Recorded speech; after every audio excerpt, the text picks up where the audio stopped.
A gente abre espaço agora para mais uma entrevista importante no Bastidores CNN. Eu tenho a honra de receber nos nossos estúdios em São Paulo o ex-ministro, ex-presidente da Câmara dos Deputados, Aldo Rebelo, para ele falar sobre sua pré-candidatura à presidência da República, diante do anúncio que foi feito pelo presidente do seu partido, Democracia Cristã, de que o ex-ministro do Supremo Tribunal Federal, Joaquim Barbosa, será o candidato. Deputado, obrigado pela presença aqui no Bastidores CNN. A minha primeira pergunta é: o senhor continua pré-candidato à presidência e o senhor pode recorrer às instâncias jurídicas para garantir esse direito? Boa tarde, Uribe. A única pré-candidatura do Democracia Cristã até o presente momento é a minha pré-candidatura.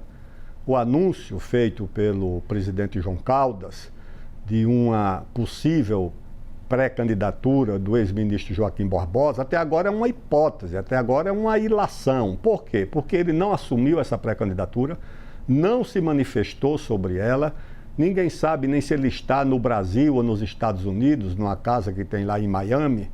Não existe, portanto, oficialmente, pelo menos a partir do próprio pré-candidato, essa pré-candidatura. E o anúncio do presidente João Caldas tomou todo mundo de surpresa. Ele não conversou com ninguém, não avisou nada, o que torna estranha a atitude dele, o que levanta suspeições sobre quais seriam as causas, as razões e os motivos para essa precipitação. Causou constrangimento ao partido e ao próprio João Caldas, porque o partido em São Paulo já anunciou que não tem possibilidade de apoiar o ex-ministro Joaquim Barbosa. E é a unidade mais organizada do país, é onde eu estou filiado, é onde foi feito o lançamento da minha pré-candidatura, a convite de João Caldas. Eu não era pré-candidato, eu não estava filiado. Recebi esse convite, refutei no primeiro momento e depois de conversas aceitei a pré-candidatura. No sábado ele foi a Roraima para participar da convenção do partido em Roraima e teve que ouvir na convenção do partido ofensas ao ministro Joaquim Barbosa, que foi chamado de vigarista lá pelo presidente do partido e candidato a governador do partido. O próprio presidente João Caldas foi cobrado pessoalmente por causa disso.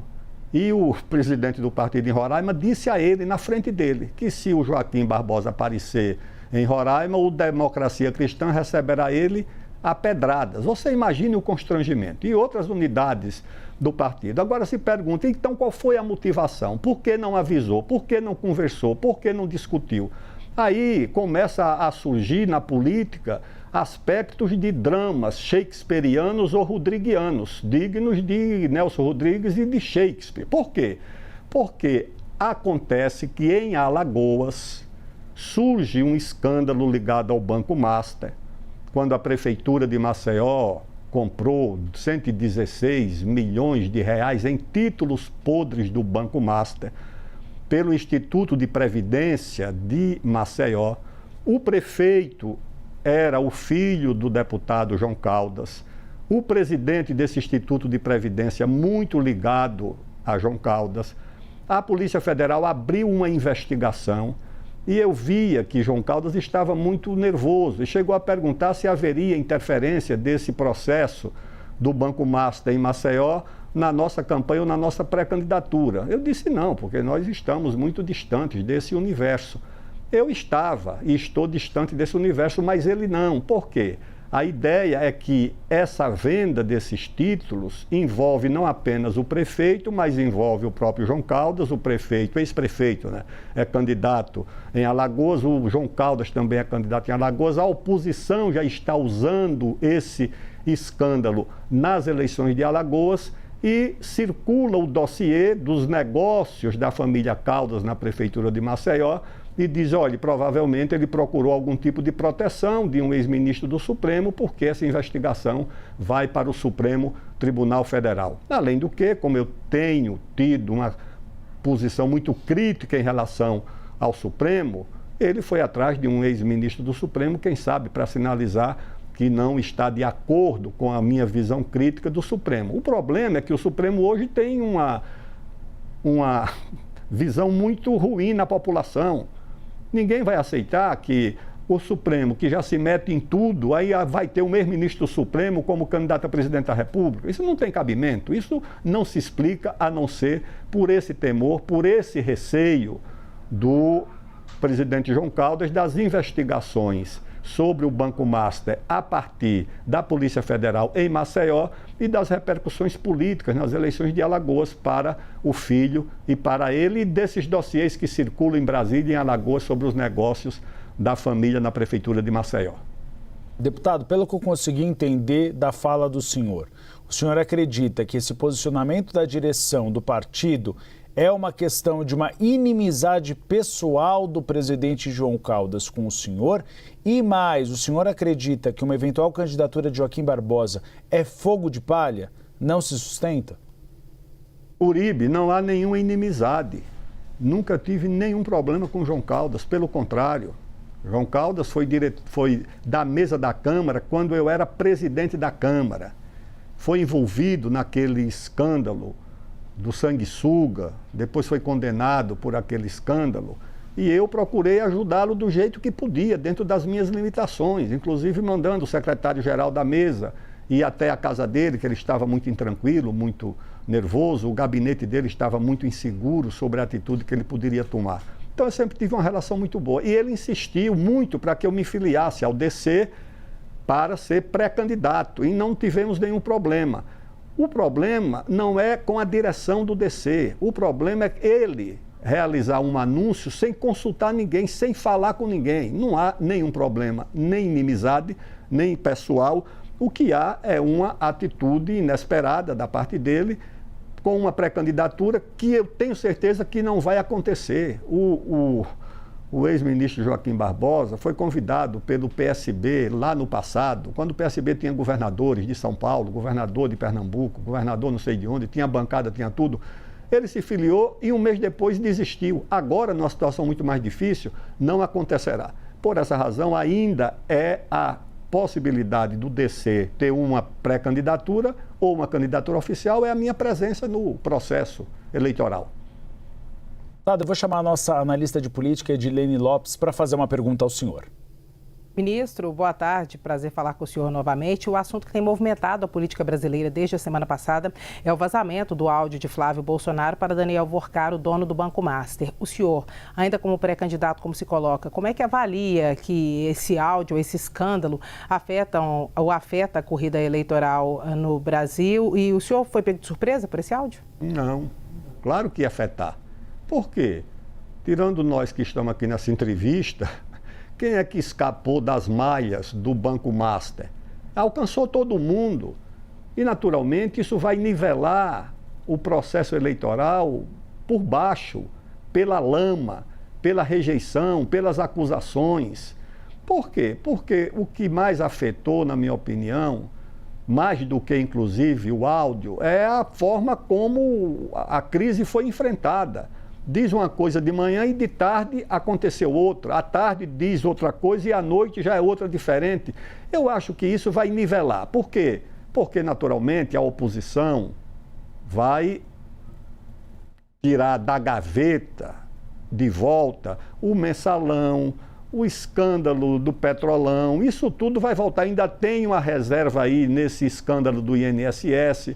Então, escândalo é o que não vai faltar nessa eleição. Nós vamos disputar uma eleição na lama. Lama de um lado e lama do outro. Naturalmente que eu estou como exceção nesse processo, porque nunca tive, né? Nem conta rejeitada em Tribunal de Contas, nem processo em Ministério Público, nem ação no Supremo. Estou livre disso, mas a eleição não vai estar. Vai ser uma eleição disputada na lama e vai ter lama para todo lado e para todo mundo. Ministro. Deputado, rapidamente, a Edilene tem mais uma pergunta para o senhor. Brasília está esvaziada nesses dias porque Hugo Mota liberou para votação remota os parlamentares que estão sofrendo muita pressão dos prefeitos para que a escala 6x1 não seja aprovada. Segundo eles, isso gera um rombo nos caixas municipais. O senhor é contra ou a favor da escala 6x1 e, no fim das contas, o senhor acha que o Congresso leva a proposta adiante ou que ela não vai? O problema principal do país não é a escala 6x1, que é uma reivindicação justa de quem trabalha 40 horas, escala 6x1 é uma reivindicação justa. O problema é que o país não tem política de retomada do crescimento, as prefeituras estão quebradas, isso é uma verdade, o mundo privado também está quebrado, você vai procurar uma padaria aqui em São Paulo, ela está quebrada. Aliás, se quebra a Raizen, se quebra o Pão de Açúcar, está tudo quebrado por aqui. Tem 82 milhões de inadimplentes e o governo não tem política para fazer o crescimento do país. A política do governo é aumentar a despesa por causa da eleição e aumentar imposto sem aumentar a arrecadação, que deveria ser não com aumento de imposto, mas com aumento da atividade econômica. E aí você se depara com uma reivindicação justa, que é há muito tempo a bandeira dos trabalhadores de trabalhar nessa escala 6x1, e o país e as prefeituras têm dificuldade de pagar porque o país está parado, o país está imobilizado. O Brasil é um país rico e interditado. O Brasil está interditado pelo próprio governo, pelas corporações, pelo Supremo, pelo IBAMA, pela FUNAI, pelo Ministério Público. O país não pode se mover. Então, isso vira um problema porque o país não tem os recursos para arcar com uma reivindicação justa e antiga, aliás, do mundo do trabalho. Tem que desinterditar o Brasil. A Guiana agora está fazendo 92 milhões de dólares por dia com petróleo, por causa do preço que passou de 100 dólares. 33 bilhões de dólares por ano de petróleo. O Amapá poderia estar retirando 1 milhão de barris por dia, 100 milhões de dólares por dia, 36 bilhões de dólares por ano. Não está retirando nenhum barril porque o IBAMA não deixa. E o governo do presidente Lula cruza os braços, fecha os olhos e você tem uma Amazônia interditada que poderia ter potássio, poderia ter fosfato, poderia ter ouro, poderia ter cobre, poderia ter tudo. E não tem nada porque as corporações interditam o país. Tem que desinterditar o Brasil, a partir do Supremo Tribunal Federal. Tem lá uma ferrovia parada há 6 anos por um ministro do Supremo de São Paulo que nem sabe onde fica essa ferrogrão no mapa, é lá no Centro-Oeste. Então o país, dessa forma, ele é inviável. Deputado, para encerrar nossa conversa, depois da revelação da relação com Daniel Vorcaro, o senhor considera que Flávio Bolsonaro ainda tem condições de ser candidato à presidência da República? O que eu tenho dito é que isso vai pesar muito negativamente na campanha, na agenda. Mas o que eu lembro, Uribe, é que o presidente Lula passou pelo Petrolão, passou pelo Mensalão, passou por uma prisão de quase 2 anos, saiu da cadeia, foi reabilitado, concorreu e ganhou a eleição. Agora, claro que ele pode ter um partido muito mais organizado, mas enfrentou tudo isso. Esse escândalo, eu acho que vai, evidentemente, alcançar e atingir. Mas a escolha não é do Flávio, a escolha é do pai. Se o pai resolver persistir com ele, não tem outra alternativa. Não creio que vá ser a Michele. O governador de São Paulo já não tem mais condições jurídicas de ser o candidato, então vai terminar sendo ele, porque eu acredito que o grupo em torno dele não tem outro caminho a não ser enfrentar com todo o desgaste e com todo o nivelamento, com escândalos pretéritos do atual presidente, uma eleição, como eu te disse, que vai ser disputada na lama. É isso o que eu vejo. Infelizmente, o senhor que é tão experiente em processos eleitorais, realmente o cenário é bastante pessimista. A gente conversou com o ex-ministro e ex-presidente da Câmara dos Deputados, Aldo Rebelo, pré-candidato à presidência da República. Ministro, espaço aberto ao senhor aqui no Bastidores CNN e na CNN Brasil. Muito obrigado e boa sorte nesse processo eleitoral. Muito obrigado, Uribe. Parabéns ao jornalismo da CNN. Até breve. Obrigado. Obrigado, ministro. Obrigado, Edilene Lopes.